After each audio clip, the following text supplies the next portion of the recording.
Assalamu alaikum. This course is about taxation, business taxation, and we are focusing on income tax majorly in this course. तो income tax में we are dealing with exemptions कि किस income पर tax नहीं है. Exemptions means कि tax माफ़ी है, उस इनकम के ऊपर कोई टैक्स नहीं लगेगा. तो this chapter is about exemptions. इसमें first topic is agricultural income. Pakistan में since many years there was no tax on agricultural income. Even if you are having millions of rupees as an income from agriculture, so there is no tax on agricultural income. But on the directions of, you can say, instructions of IMF or other donor organizations or lender organizations, they push the government of Pakistan to impose some tax on agricultural income. तो अभी तक तो इस पे exemption थी, but from this year, tax year 2026 हम कहेंगे उसे, government has imposed somewhat tax on agricultural income. लेकिन अभी उसकी इम्प्लीमेंटेशन स्टार्ट नहीं हुई, लेकिन अभी तक we have exemption on agricultural income.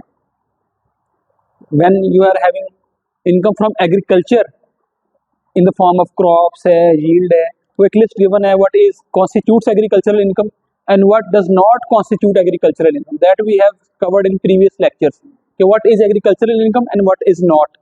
But if you are having income from agriculture, so there is no tax on that income, that is exempt from tax. The second word is diplomats. Diplomats क्या होते हैं? Diplomats means ambassadors, consul generals of different governments. For example, Pakistan में, especially Islamabad में, we have ambassadors of different countries. Iran, Iraq, Saudi Arabia, Italy, Australia, America, different लोगों के जो diplomats हैं, they are working and living in Islamabad or different provincial capitals also. तो उनकी income के ऊपर जो पाकिस्तान में they are getting some salary और सम एनी इनकम, तो उसके ऊपर कोई टैक्स नहीं है. ठीक है, salaries of diplomats they are exempt from tax. Similarly if you are somebody is working in UN, और यूएन की जो इनकम है, यूनाइटेड नेशन से रेलिवेंट जो इदारे हैं, उनकी भी इनकम के ऊपर कोई टैक्स नहीं है पाकिस्तान में.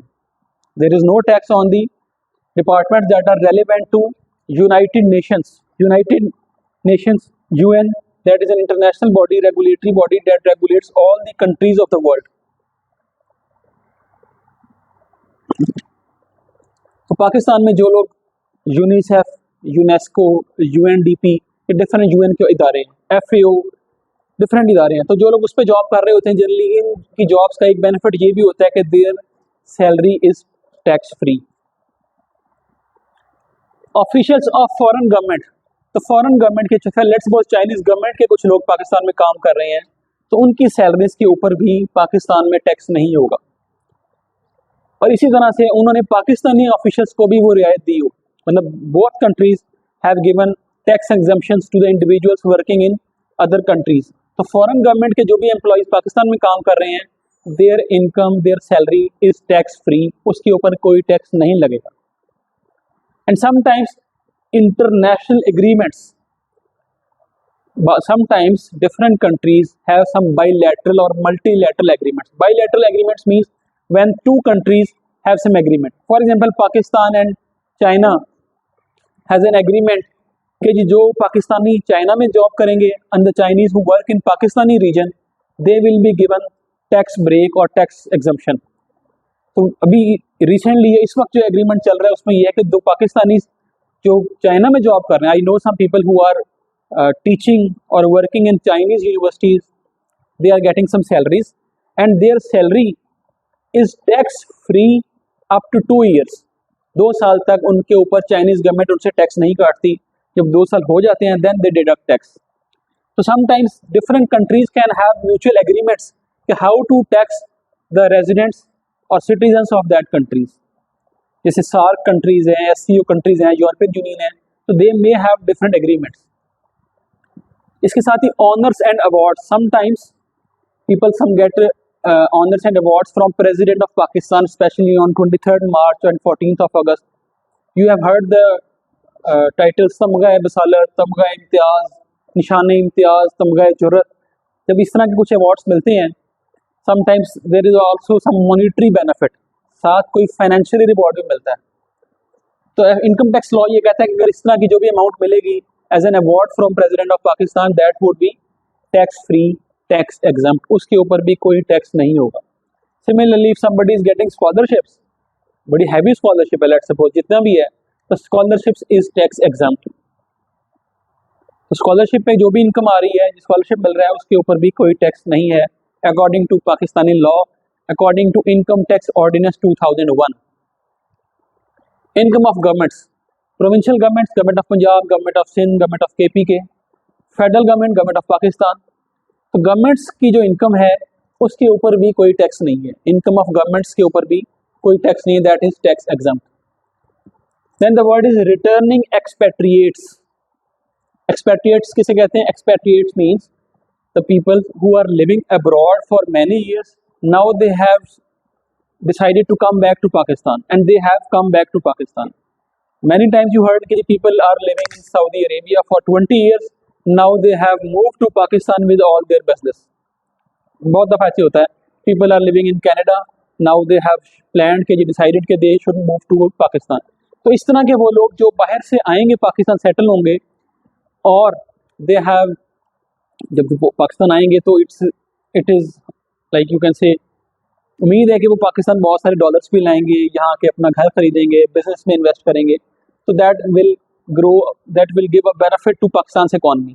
तो इसलिए गवर्नमेंट ने इनके लिए भी टैक्स बेनिफिट रखा हुआ है, टैक्स एग्जम्पशन दी हुई है। तो foreign source income of returning expatriates is tax exempt, but that offer या that facility is available only for 2 years। 2 सालों तक उनको टैक्स एग्जम्पशन मिलेगी, उसके बाद उन्हें नॉर्मल टैक्स ब्रैकेट में आना पड़ेगा।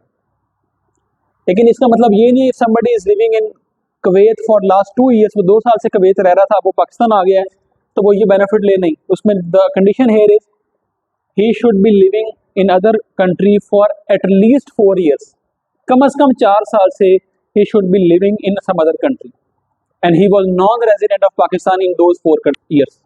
अब वो पाकिस्तान आ गए हैं तो they will be given tax exemption for 2 years। Next 2 years के लिए उनको टैक्स एग्जम्पशन होगी।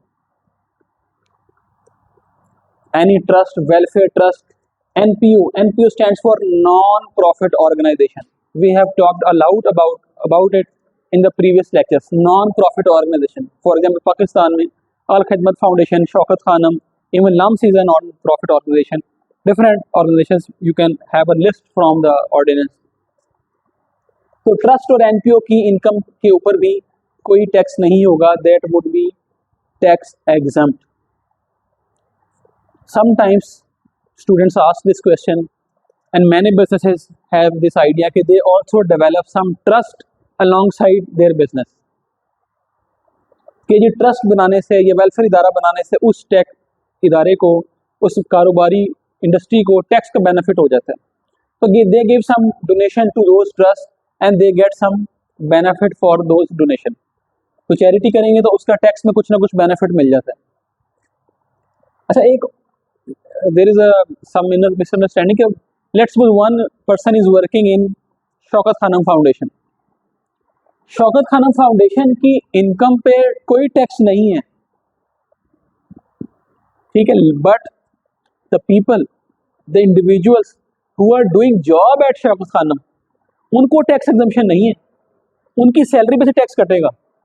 If one is a senior doctor in Shaukat Khanum and his salary is let's suppose 6 lakh rupees per month, तो according to the decided slab rate he has to pay tax. उस individual की salary में tax exemption नहीं है, overall Shaukat Khanam की जो overall income होगी उसके ऊपर टैक्स एग्जम्पशन है। तो रिमेंबर, एनपीओ को एज एन इदारा टैक्स एग्जम्पशन है, the employees of NPO are not tax exempt in case of this. However UN के केस में, डिप्लोमेट्स के केस में इनकी सैलरीज ही टैक्स फ्री थी, जबकि एनपीओ के केस में ऐसे नहीं होगा। Now here comes the question of pension. Generally governments tax everything, मतलब I was reading an article, उसमें लिखा हुआ था government tries to, if one is drinking water, breathing, eating something, their governments try to tax all the things. This is a general talk. लेकिन pensions को उन्होंने छोड़ दिया। सैलरीज पे टैक्स है, but there is no tax on pension. If you are getting even pension of 9 lakh rupees, किसी की 9 lakh per month भी पेंशन है ना, तो उसके ऊपर कोई टैक्स नहीं है। तो there is no tax on pension till this year 2025। अब इस साल ये जो रिसेंट बजट आया इसमें उन्होंने ये किया है कि they have introduced some tax on pension also. Pension पे उन्होंने कहा है कि up to 10 million annually if somebody is having pension of 10 million, 10 million means 1 crore, अगर किसी की एनुअली पेंशन बनती है 10 मिलियन तो उसके ऊपर कोई टैक्स नहीं है, that is tax exempt. But if somebody is having pension more than 10 million, अगर किसी की एनुअल पेंशन बन रही है लेट सपोज 10 मिलियन से ज्यादा, तो उसके ऊपर टैक्स है 5%, 5% मोर देन 10 मिलियन के ऊपर। बट यहाँ पे एक टेक्निकल पॉइंट समझ लें कि if somebody is having 11 million as a pension annually, तो 11 मिलियन के ऊपर 5% अप्लाई नहीं करना। याद रखना टैक्स में हमेशा ऐसे होता है, स्लैब्स बनी होती हैं। इट मीन्स 10 मिलियन और ये होगा amount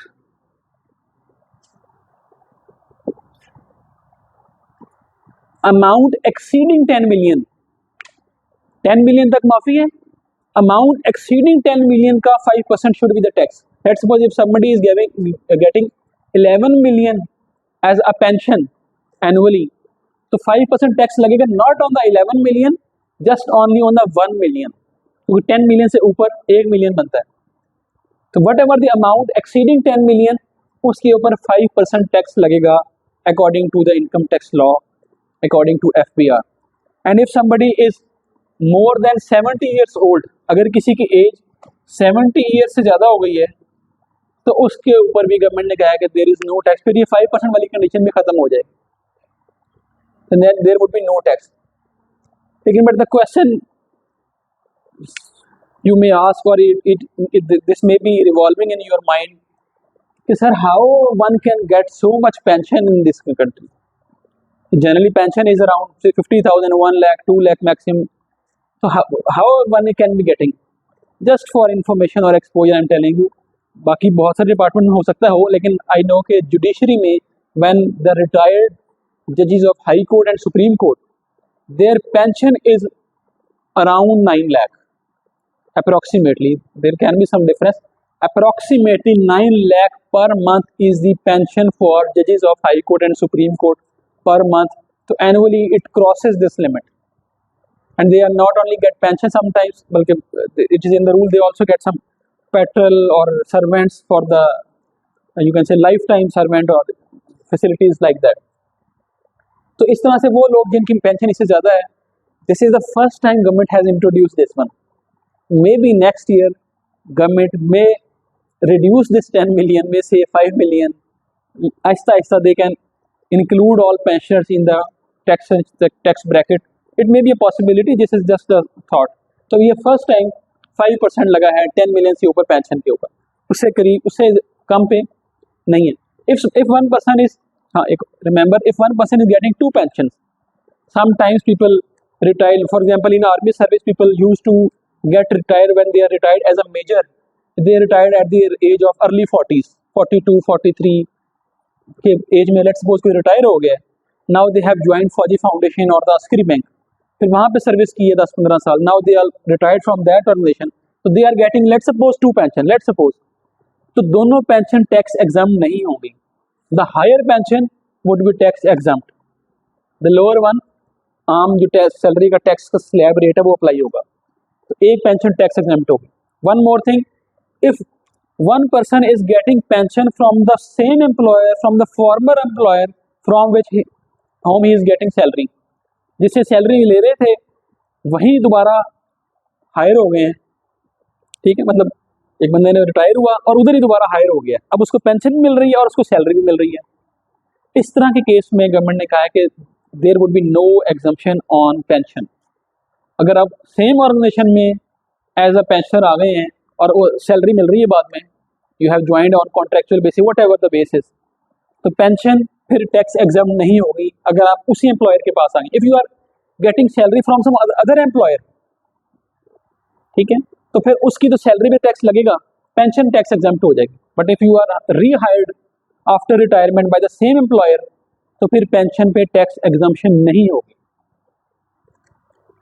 this is pension. Now comes the question of gratuity. Gratuity fund, gratuity means the sum of money people individual get at the end of the service or at the end you can say retirement, huge sum of money 5 million 7 million 9 million whatever, जब वो इकट्ठे पैसे मिलते हैं तो उस पे tax होना चाहिए कि नहीं होना चाहिए? उस पे टैक्स नहीं है। According to FBR law there is no tax on gratuity of government employees. If somebody is getting gratuity from government so there is no tax. And if that is approved, if gratuity fund, जैसे हमने previous lectures में देखा था approved gratuity fund, if gratuity fund is approved by commissioner FBR so that would be also tax exempt, उसमें tax नहीं लगेगा। लेकिन अगर वो अप्रूव नहीं है तो फिर there would be some taxation. For example, if approved not approved by the commissioner, approved by the board, फिर उस पर लिमिट है कि ये 3 लाख से ज़्यादा पे टैक्स लगेगा, 3 लाख तक टैक्स एग्जम्पशन मिलेगी। सिमिलरली अगर वो अप्रूव्ड कहीं से भी नहीं है तो फिर होगा या 75,000 या 50% ऑफ द पेंशन, वो 50% of the fund whichever is lower, उसके ऊपर माफ़ी होगी। और जनरली देखें, एक और टेक्निकल पॉइंट समझें, जनरली 99% केस में when FBR is imposing tax on some income and they are you are having 2 option, तो FBR से whichever is higher, it's not in the 100% लेकिन 99% केसेस में ऐसे होता है कि जब टैक्स की बात आ रही है लगाने की, इनकम की बात है, हम कहेंगे, वो कहेंगे विच एवर इज हायर, उस पर टैक्स लगेगा। और जब बात आएगी टैक्स एग्जम्पशन की, माफ़ी की, तो वो कहेंगे विच एवर इज लोअर, वो ऑप्शन लेना है आपने। जब टैक्स लगाना है इनकम की बात आएंगे तो विच एवर इज हायर ताकि टैक्स ज़्यादा बने। जब टैक्स एग्जम्पशन की या टैक्स रिबेट की, टैक्स क्रेडिट की कोई बात आएगी तो जनरली 99% केस में वो ये कहते हैं कि which ever is lower. So these are the some exemptions topics in income tax law. This is all about income tax. This is not about the sales tax. अभी हम मेजर फोकस है हमारा इनकम टैक्स पे, sales tax पे फिर हम बाद में आएंगे। तो इन सब चीज़ों पे टैक्स नहीं है, exemptions हैं। There are some other topics of exemption as well. We will cover those topics in the next lecture. This is all for today. Thank you.